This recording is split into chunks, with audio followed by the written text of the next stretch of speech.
Sunny Singh, your friend, your guide and your trainer. Onwards you today once again with the second part of the video of irregular plural nouns. हमने first part में देखा कि किस तरीके से कुछ nouns ऐसे होते हैं जिनको प्लूरल करने के लिए हमें उनका प्लूरल वर्ड याद रखना पड़ता है, बिकॉज इसका कोई ऐसा फिक्स्ड नियम नहीं है। कुछ ग्रामेटिस्ट्स ने इसके कुछ नियम बनाए हैं कि ये ग्रीक वर्ड है या एक लैटिन वर्ड है, इसके एंड में ये आता है तो हम इसको ऐसे प्लूरल बना सकते हैं। Then also there is lots of confusion, बहुत सारा कंफ्यूजन है। तो बेटर ये है कि ये कुछ लिमिटेड वर्ड्स होते हैं, अगर हम उनको अपने माइंड में सेट कर ले, याद रख ले हमेशा के लिए, तो हमें इतना सोचने की और कैलकुलेशन की ज़रूरत नहीं पड़ेगी। Okay, so therefore first part was very interesting. मुझे बहुत सारे लोगों के फ़ोन आए, बहुत सारे कमेंट्स आए और मुझे बताया गया कि फर्स्ट पार्ट बहुत अच्छा था और बहुत इंफॉर्मेटिव था, इसको मैं कंटिन्यू करूँ। सो देयरफॉर कंटिन्यू तो करना ही था। मैं बहुत सारे नए वर्ड्स ऐसे लेकर के आई हूँ और आऊँगी, but today I am going to cover 10 words. मैं 10 वर्ड्स कवर करने जा रही हूँ, बिकॉज मैं सिर्फ इसका प्लूरल आपको नहीं बताने वाली, मैं इसको एक्सप्लेन भी करूँगी आपको कि इसका करेक्ट प्रोनाउंसिएशन क्या होता है और साथ ही साथ इसको हम किस तरीके से यूज़ करते हैं। कई बार एक ही वर्ड के डबल प्लूरल्स होते हैं तो उनका कहाँ यूज़ होता है, इसके लिए आपको बहुत ध्यान से ये वीडियो देखना है और एंड तक बने रहना है। So why to get let's start our video. So सबसे फर्स्ट वर्ड जो हमने यहाँ पे लिखा हुआ है वो है ALUMNA। ALUMNA। अगर मैं आपको बोलूँ कि आप प्रोनाउंस करें तो आप इसे क्या प्रोनाउंस करेंगे?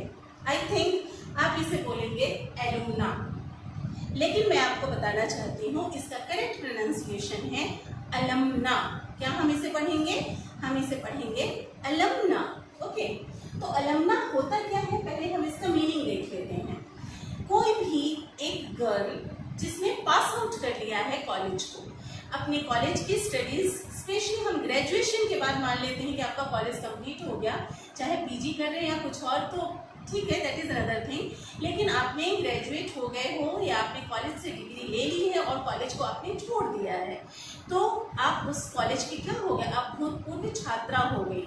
तो ऐसे भूतपूर्व छात्राएं जो होती हैं, जो एक्स स्टूडेंट्स होती हैं किसी कॉलेज की, उनको हम बोलते हैं, और स्टूडेंट मीन्स क्या, फीमेल, हम यहाँ पे फीमेल की बात कर रहे हैं और एक सिंगल फीमेल की बात कर रहे हैं, उसे हम बोलते हैं अलमना। एक एग्जाम्पल हम ले सकते हैं, हम कह सकते हैं कि Ragini is alumna of Tilak college. जो रागिनी है वो तिलक कॉलेज की क्या है, अलमना है, मतलब वो वहाँ की भूतपूर्व छात्रा है, ठीक है ना। लेकिन जब हम इसे प्लूरल कर देंगे तो प्लूरल करने के लिए हम इसे, इसका जो प्लूरल होगा वो हो जाएगा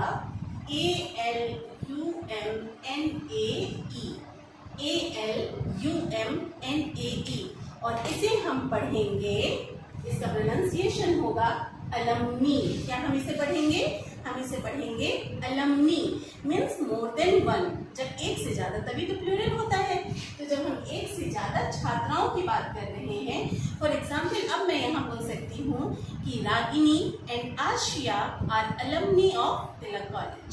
Ragini and Ashiya are alumni of Tilak college, ठीक है ना। तो ये हमारा वर्ड हो गया अलमनी। ओके, नेक्स्ट वर्ड है हमारा अलमनस। यहाँ पे लिखा है अलमनस। ओके, सो अलमनस क्या होता है? अलमनस जो होता है वो जस्ट इसका अपोजिट जेंडर होता है अलमना का। अलमना हम किसी छात्रा के लिए यूज कर रहे थे और अलमनस हम किसी एक छात्र के लिए यूज करते हैं। कोई एक स्टूडेंट, कोई एक बॉय स्टूडेंट, मेल स्टूडेंट जिसने कि कॉलेज को पास कर लिया है, वो उस कॉलेज का एक्स स्टूडेंट है, तो हम उसके लिए अलमनस यूज करते हैं। फॉर एग्जाम्पल मैं ये कह सकती हूँ कि Vijendra is alumnus of KDC college. Vijendra is alumnus of KDC college. Okay, और अगर मैं इसको प्लूरल कर दूँ तो ये प्लूरल हो जाएगा हमारा ALUMNI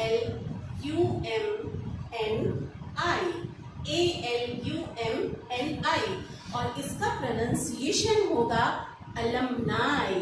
क्या हम इसे पढ़ेंगे?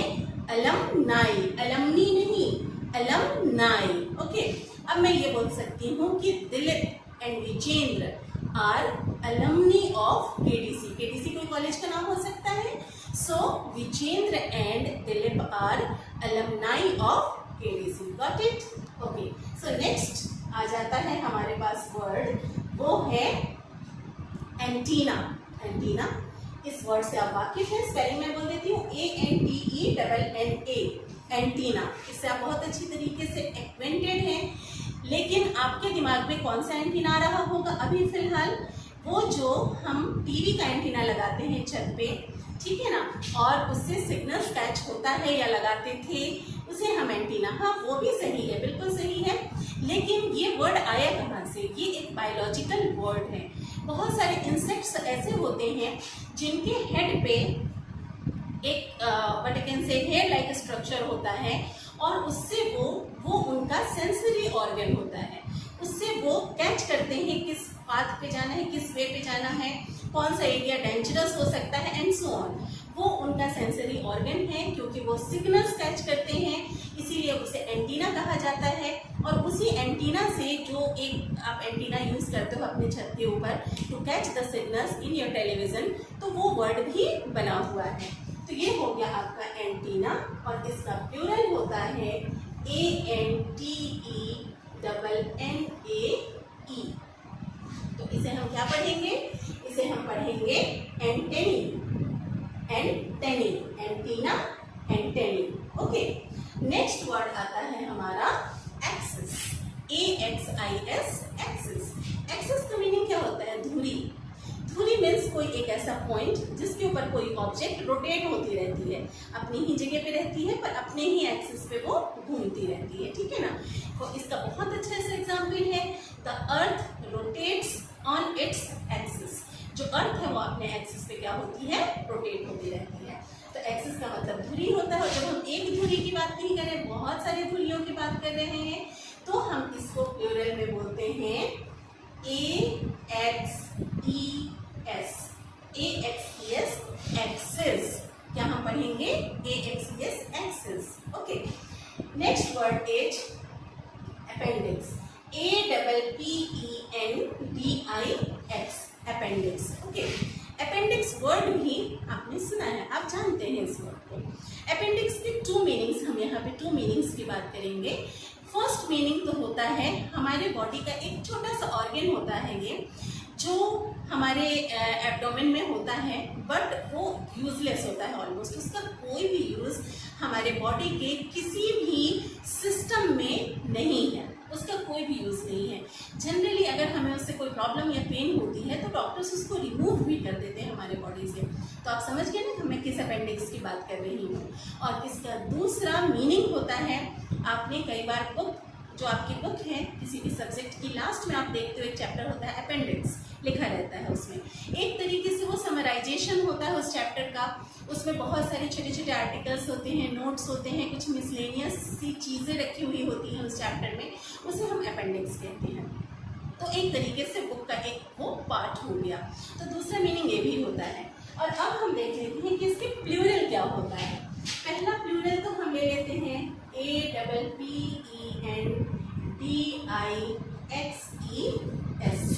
अपेंडिक्सिस. अपेंडिक्स तो अपेंडिक्सिस. ओके, और दूसरा है APPENDICES.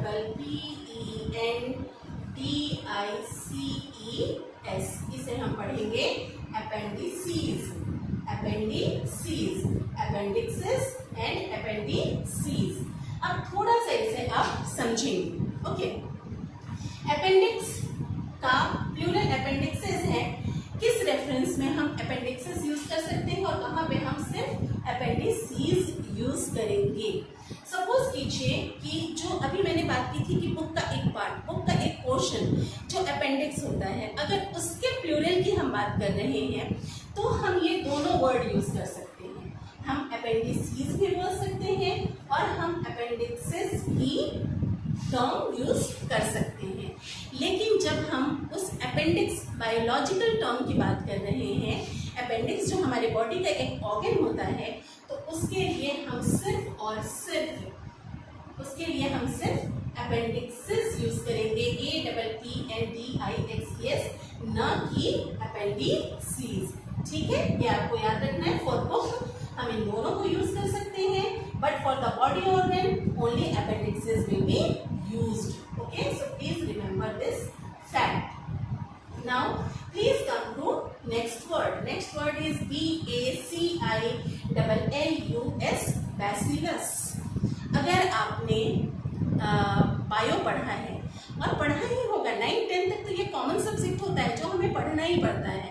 तो आपने बहुत सारे टाइप्स ऑफ बैक्टीरियाज पढ़े होंगे, एनिमल किंगडम पढ़ा होगा जिसमें माइक्रो ऑर्गेनिजम्स के बारे में पढ़ा होगा। फिर उस माइक्रो ऑर्गेनिज्म में बैक्टीरिया आता है, तो बैक्टीरिया के शेप्स की भी बात आती है। तो उसमें बहुत सारे बैक्टीरियाज होते हैं, स्पाइरल टाइप ऑफ बैक्टीरिया होते हैं, बैसिलस टाइप ऑफ बैक्टीरिया होते हैं। तो ये वही बैक्टीरिया का एक टाइप है अकॉर्डिंग टू इट्स शेप, जिसको हम बैसिलस बोलते हैं। और आपने एक बैक्टीरिया का नाम तो सुना ही होगा, जब हम मिल्क को कर्ड में कन्वर्ट करते हैं तो लैक्टोबैसिलस बैक्टीरिया ही उसके लिए रिस्पॉन्सिबल होता है। ओके, तो ये जो बैसिलस वर्ड है हमारा means that this is related to bacteria, a kind of bacteria. अभी आप इसको यहाँ समझ सकते हैं। इसका जो प्लूरल होता है वो होता है BACILLI,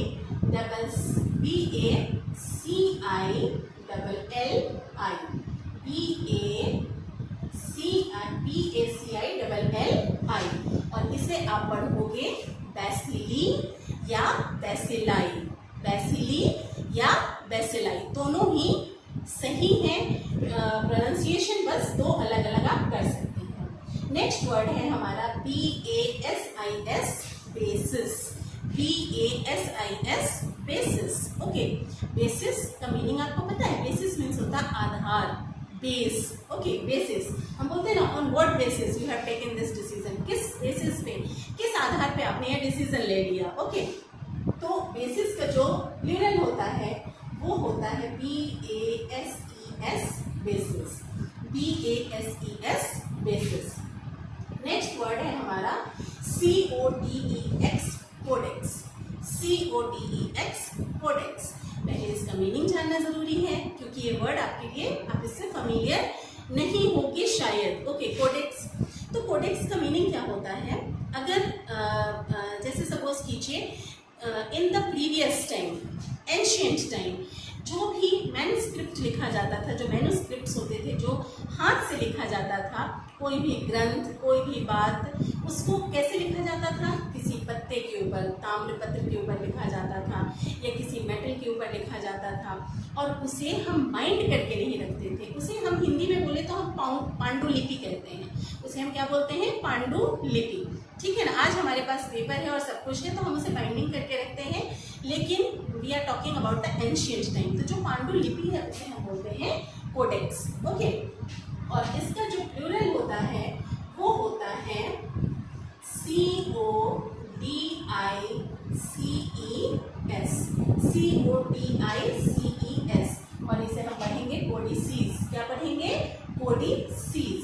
ओके, हमारा नेक्स्ट वर्ड है CORPUS, इसको हम पढ़ेंगे कॉपस, कॉपस, COPUS, कॉपस। इसमें हम आर को साइलेंट रखते हैं, हम कॉर्पस नहीं पढ़ेंगे, इसे पढ़ेंगे हम कॉपस।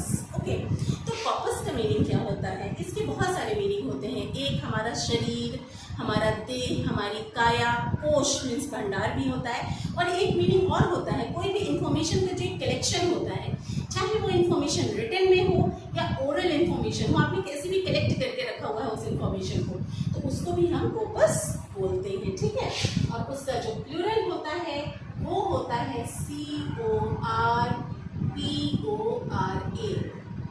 CORPORA, और इसे हम पढ़ते हैं कोपरा। क्या पढ़ते हैं हम इसे? कोपरा। ओके, लास्ट वर्ड है LARVA, लावा। क्या पढ़ेंगे हम इसे? LAVA, लावा। और इसे बहुत सारे लोग ऐसे भी प्रोनाउंस करते हैं, इसे बोलते हैं larva, but that is wrong. इसका करेक्ट प्रोनाउंसिएशन होगा LARVA, इसमें आर साइलेंट होगा, और इसे हम पढ़ेंगे LARVA, लावा। आर को हम साइलेंट कर देंगे। पहले हम इसका मतलब समझ लेते हैं ये क्या होता है, फिर से मैं बात करूंगी। आज आप बोलेंगे कि मैं सिर्फ साइंस की बातें कर रही हूँ, लेकिन ये टर्म्स हैं तो हमें डिस्कस तो करना पड़ेगा। फिर से आपने अगर साइंस पढ़ा होगा तो उसमें आपने ये टर्म जरूर पढ़ा होगा। बहुत सारे ऐसे इंसेक्ट्स होते हैं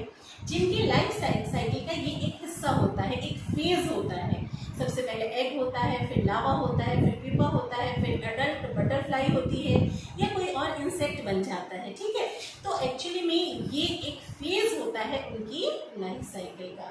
तो वो जो एक फेज है उसका नाम रखा गया है क्या, लावा। तो एक है तो हम लावा बोलेंगे, और अगर प्लूरल है तो हम इसे लिखेंगे LARVAE, LARVAE, और इसका प्लूरल क्या होगा, लावी। क्या होगा इसका प्लूरल, लावी। हमने यहाँ पे बोला लावा और यहाँ इसका प्लूरल क्या है, लावी। ओके, तो ये सारे थे आज के टोटल 10 वर्ड्स जो कि बहुत इम्पोर्टेंट है, बहुत यूजफुल है, और इनको हम एक बार और इनका प्रोनाउंसिएशन देख लेते हैं और रिवाइज कर लेते हैं। The first word is alumna and the plural is alumnae, alumnus, alumni, antenna, antennae, antennae, axis, axis, appendix, appendixes और appendices, bacillus, bacilli या bacilli, basis, basis, codex, codices, corpus, copra, lava and lavi। और meanings तो आपको याद ही है, okay, because और नहीं है याद तो आप इसे बार बार देखिए और याद कीजिए, अपने माइंड में सेट कीजिए इन सारे वर्ड्स को, क्योंकि ये सारे वर्ड्स आपको लाइफ टाइम हेल्प करेंगे। आप खुद भी नॉलेज का अपना भंडार बढ़ाएंगे और आप सबको, दूसरों को भी अगर वो गलत बोल रहे हैं या समझ या लिख रहे हैं तो आप उनको भी गाइड कर सकते हैं। बिलीव मी, तब आपको बहुत सेटिस्फेक्शन मिलेगा। So therefore for all such kind of videos and such kind of informative things, you will have to keep in touch with me because I will always bring something new for you. So इसके लिए आपको क्या करना है, सबसे पहले तो अभी तक अगर आपने मेरा चैनल सब्सक्राइब नहीं किया है तो please subscribe my channel, and then if you have liked the content of the video then please like it. If you have disliked then please you are free to dislike it also, as well as आप मुझे comment box में जरूर बताएं कि आपको इसमें क्या अच्छा लगा, आप और क्या जानना चाहते हैं। कोई और सजेशन भी है तो आप मुझे जरूर दे सकते हैं, you are most welcome, okay. और साथ ही साथ आप बेल आइकॉन को जरूर दबाएं ताकि वीडियो जैसे ही लॉन्च हो आपको नोटिफिकेशन तुरंत मिले और आप इन वीडियोस का पूरा फायदा उठा पाएं, ओके। तो ये था आज के लिए, this much for today. Keep on learning, keep on watching, till then bye bye, see you in the next video।